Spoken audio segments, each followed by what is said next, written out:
用石头在河里垒出一个精妙绝伦的捕鱼陷阱。运气好的话，一次捕获上百条鱼儿也不在话下。今天大清早，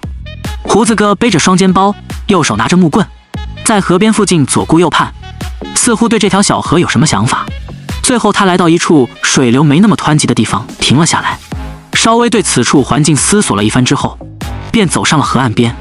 放下身上的背包和木棒，随后回到河中，开始搬动河里的石头叠了起来，甚至也动用了河边的石块。随着时间的推移，胡子哥很快就把周围的石头垒成了一个长长的开口性的倒 V 形状，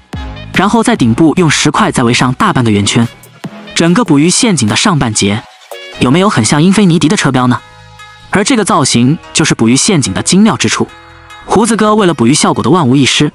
便拿着小石块不停地在石墙上面填补空隙。我们细看整个捕鱼陷阱，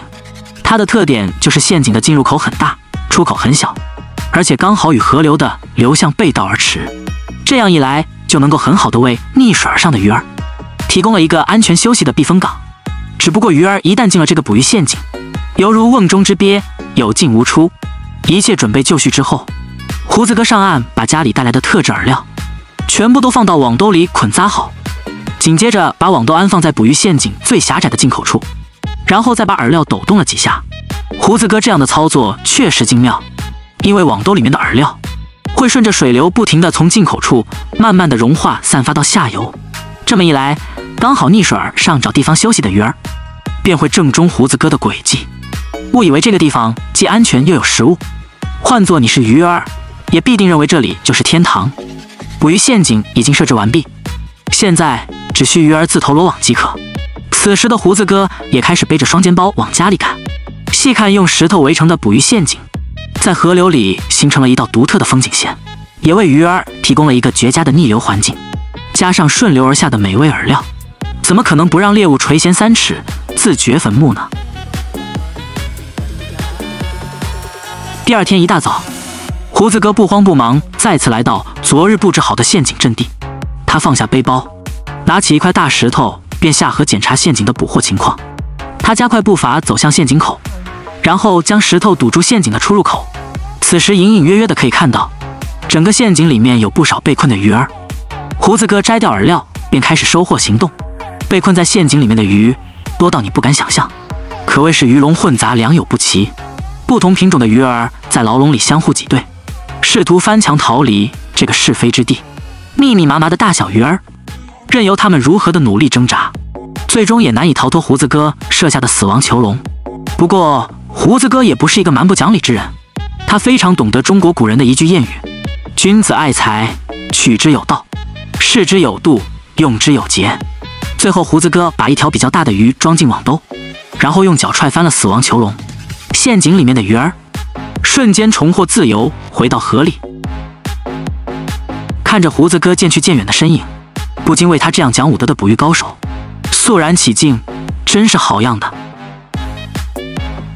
几天过后，胡子哥又想到其他捕鱼陷阱的鬼点子。这次他要制造一个水平排水通道来充当捕鱼陷阱，凡是被困通道口的鱼儿想试图挣脱此地，简直痴人说梦。要制造这种陷阱之前，必须要准备好一段下水道软管，它是整个捕鱼陷阱的核心部分。不到一会功夫，胡子哥就拉着一根4米多长的软管来到前天河流的中下游。他放下软管后，很快就在附近找到安装排水通道的合适位置。因为这里的水位落差较大，也预示着水流冲下软管的时候，它的吸力也就越大。确定好安装位置之后，胡子哥便开始清理河道中的大小石块，直到清出有足够的水位落差，以及可以放下整条软管的空位为止。等胡子哥把石块清理的差不多了，就把软管放置在水中，然后用无数的大小石块牢牢地将其压紧。而软管的头尾水位落差也至少在半米左右，因为这样才能使得通过软管的水流更加湍急，它的吸力更加强劲。胡子哥的行动能力确实很强，很快就用旁边的石块把整个软管盖得严严实实，只露出软管的进水处，接着用很多的大小石块堆成一个小坑。10几分钟堆砌完成之后，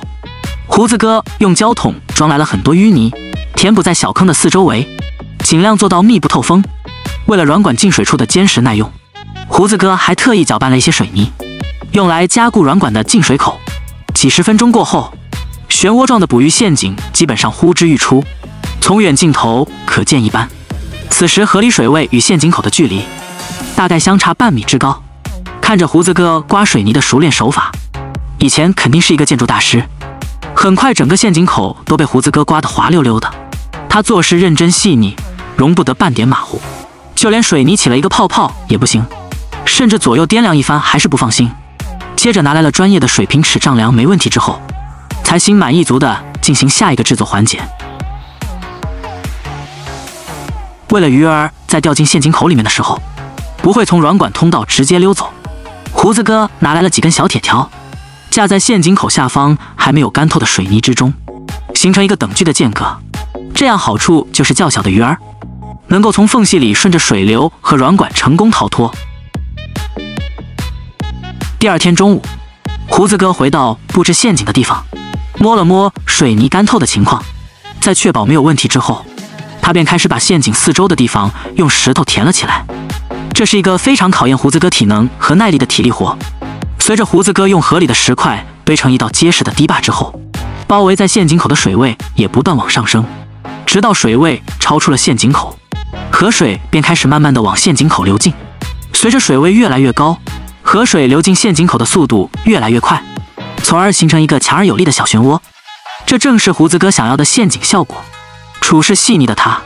再一次检查陷阱还有没有其他的瑕疵，在确认完全没有问题之后，就直接回家静候佳音。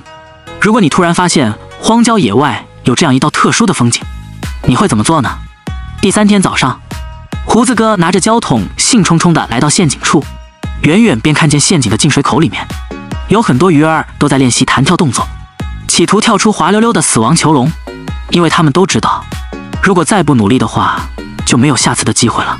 看到有鱼的胡子哥也加快脚步走了过去。这么煞费苦心做出来的捕鱼陷阱，竟然只有几条鱼儿被困住。胡子哥虽然有点失望，但还是将陷阱内的鱼儿放入桶中。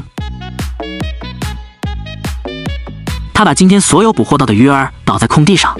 仔细清点了一下，足足有10条之多，而且有一些个头还不小呢。胡子哥把全部鱼儿重新放进桶内之后，最终还是高尚的武德战胜了食欲，最后把鱼儿通通放回到河里，还他们自由。本期视频到这里就结束了，喜欢我的视频点个赞加关注，下一期我们不见不散。